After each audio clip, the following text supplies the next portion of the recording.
नमस्कार। मैं हूं राजेश मेहतानी और आप देख रहे हैं शॉर्ट कैप्सूल। आज मैं जन सूचना अधिकारियों से कुछ बात करना चाहता हूं। अक्सर मैंने देखा है कि कुछ जन सूचना अधिकारी रीजनेबली और डिलीजेंटली काम न करने के कारण आयोग द्वारा दंडित कर दिए जाते हैं। अगर हिंदी में कहें तो उचित और तत्परता पूर्वक कार्य न करने के कारण दंडित हो जाते हैं। शायद उन्हें जानकारी ना होती हो। तो हम ये चाहते हैं कि हमारे जन सूचना अधिकारी इस कारण से दंडित ना हो। तो हम आज जन सूचना अधिकारियों को उनकी ड्यूटीज़ और रिस्पॉन्सिबिलिटीज़ बताना चाहते हैं ताकि वो दंडित ना हो इस वजह से। तो सबसे पहला दायित्व जन सूचना अधिकारी का है कि सूचनाओं के लिए जो आवेदन पत्र आते हैं उनको एक्सेप्ट करें, उनको एक्सेप्ट करना। ये अब देखिए, उनके अधीनस्थ कोई कर्मचारी जिसको उन्होंने कार्य सौंपा, अगर वो नहीं करता तो उत्तरदायित्व तो जन सूचना अधिकारी का ही होगा। अगर उनके नीचे वाला उनका अधीनस्थ कर्मचारी कुछ गड़बड़ कर रहा तो वो बच नहीं पाएंगे। तो ये उन्हें ध्यान देना होगा कि ये मैकेनिज्म क्या बनाते हैं, दायित्व उन्हीं का है। इसके अलावा यदि कोई कोई नागरिक रिटन एप्लीकेशन नहीं बना पाता है, लिखित में आवेदन तैयार नहीं कर पाता है और ओरल कुछ बात कहने आता है, तो जो मौखिक बातें वो कह रहा है उसको लिखित में कन्वर्ट करके और लिखित आवेदन बनवाने की जिम्मेदारी भी जन सूचना अधिकारी की ही है। और अगर कोई सेंसरली डिसेबल्ड पर्सन आ जाता तो उसको असिस्ट करने की जिम्मेदारी भी जन सूचना अधिकारी की है। डिस्पोजल ऑफ रिक्वेस्ट भी जन सूचना अधिकारी को ही करना है।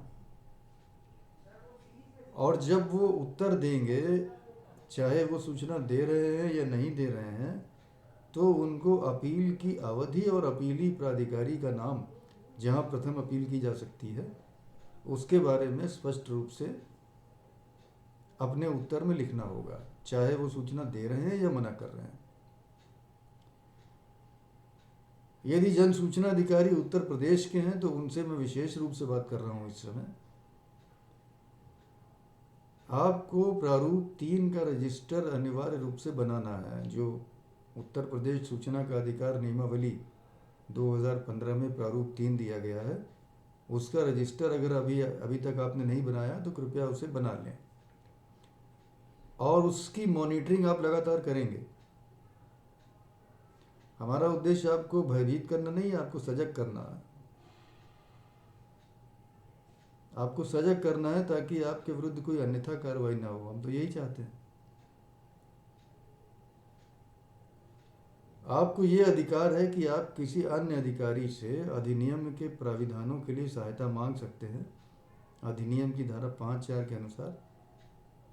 और यदि आयोग में इस वजह से दंडित होने की नौबत आती है तो आप बता सकते हैं कि अमुक अधिकारी को हमने सहायता मांगी थी, उन्होंने सहायता नहीं दी, तो 5(5) के अनुसार उस अधिकारी को डीम्ड पीआईओ मानते हुए उनके विरुद्ध दंडात्मक कार्रवाई प्रारंभ हो जाएगी आयोग द्वारा। लेकिन यहाँ एक ध्यान देने वाली बात है, इसको लोग ठीक से समझ नहीं पाते हैं। यदि आप अपने अधीनस्थ लिपिक, उसका नाम और कुछ हो सकता है, उसका नाम सहायक, प्रधान सहायक, वरिष्ठ सहायक, प्रशासनिक अधिकारी या जो भी नाम हो, अगर वो आप ही के अधीन है, आपने उसको मार्क किया है, तो वहाँ 5(4) का लाभ आपको नहीं मिलेगा। अगर पटल डिफरेंट है,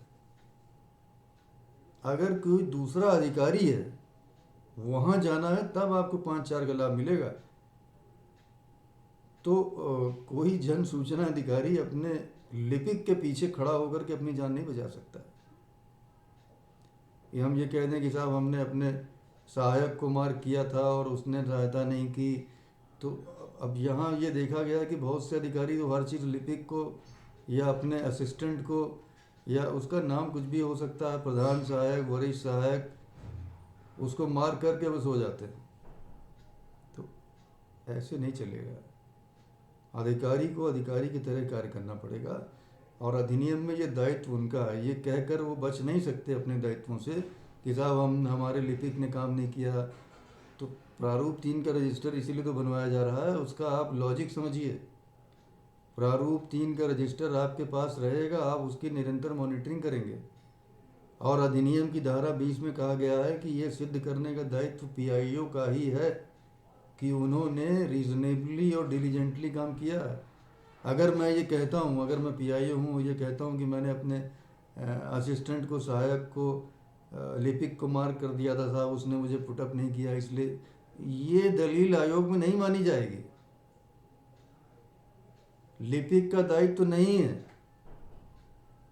दायित्व जन सूचना अधिकारी का ही है।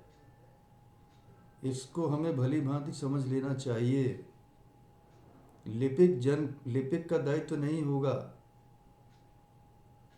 दायित्व जन सूचना अधिकारी का ही है। 20 अधिनियम की धारा 20(1) और 20(2) को हमें बार बार पढ़ना होगा और ये समझ लेना होगा कि आयोग में ये एक्सक्यूज नहीं चलता कि साहब हमारे क्लर्क ने हमको फाइल पुटअप नहीं की। नो, प्रारूप 3 का रजिस्टर किस लिए है, वहाँ ये पूछा जाता। तो प्रारूप 3 का रजिस्टर आपके पास है, आप उसको डेली बेसिस पे देखिए कि अभी तक कितने गए थे। उसमें तो सारा विवरण है, कब एप्लीकेशन आई, कब शुल्क बताया, कब आपने किसी अन्य को अंतरित की, कब शुल्क जमा हुआ, कब आपने रिजेक्शन की सूचना दी या आपने सूचना दी, उसमें तो सारा विवरण रहता है। और आयोग आपको यह भी कह सकता है कि प्रारूप 3 का रजिस्टर अपने साथ लाइए। तो सभी जन सूचना अधिकारियों से मेरा ये अनुरोध रहेगा कि कृपया सजग रहें, जागते रहें और अपने असिस्टेंट, लिपिक, क्लर्क इत्यादि के पीछे खड़े होने से काम चलने वाला नहीं है। इसे बहुत गंभीरतापूर्वक लेना होगा इस कानून को, इसको हल्के में लेने से काम नहीं चलेगा। अन्यथा अगर आप अन्यथा करेंगे तो फिर दंडित हो सकते हैं। Prevention is better than cure. तो आज मैं चाहता हूं कि सभी जन सूचना अधिकारी ये संकल्प ले लें कि जो आरटीआई के आवेदन आएंगे उसकी मॉनिटरिंग स्वयं करेंगे, प्रारूप 3 का रजिस्टर बनाए रखेंगे, अगर नहीं बनाए तो तुरंत बनवा लेंगे और उसको डेली बेसिस पे देखेंगे और ये याद रखेंगे कि ये दायित्व उनका है, उनके अधीनस्थ कर्मचारी का नहीं है। आशा है जन सूचना अधिकारी ही इन बातों को समझ गए होंगे, इनका लाभ लेंगे और दंडित होने से बचेंगे। आज इतना ही। यदि आपको ये बातचीत पसंद आई हो, आपको मेरा वीडियो अच्छा लगा हो और अभी तक आपने मेरा चैनल सब्सक्राइब ना किया हो तो कृपया इसे सब्सक्राइब कर दें। और अगर आप बेल आइकन का बटन दबा देंगे तो जब भी कोई वीडियो अपलोड होगा तो आप तक नोटिफिकेशन आ जाएगा।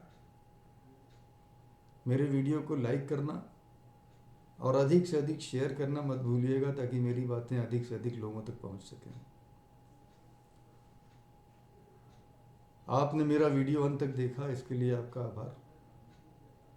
जल्द ही किसी नए विषय के साथ अपने अगले वीडियो में आपसे फिर भेंट होगी। तब तक के लिए आपसे अनुमति चाहेंगे। नमस्कार।